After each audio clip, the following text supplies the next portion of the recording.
सलाम आदाब, मैं सैयद सईद अहमद।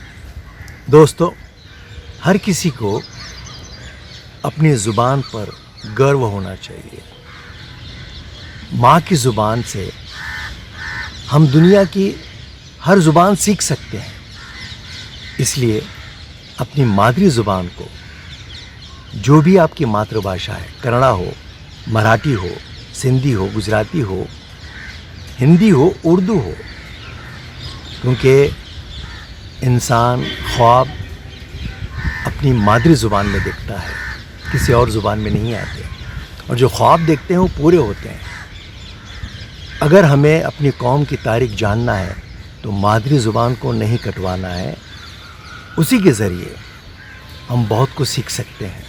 याद रखिए, जो कौमें अपनी मादरी ज़ुबान कटवाते हैं उनकी आने वाली नस्लों की हैसियत कटी पतंग की तरह होती है। अपनी ज़ुबान की हिफाजत कीजिए, खुश रहिए, खुशहाल रहिए, अपना मकाम बनाइए।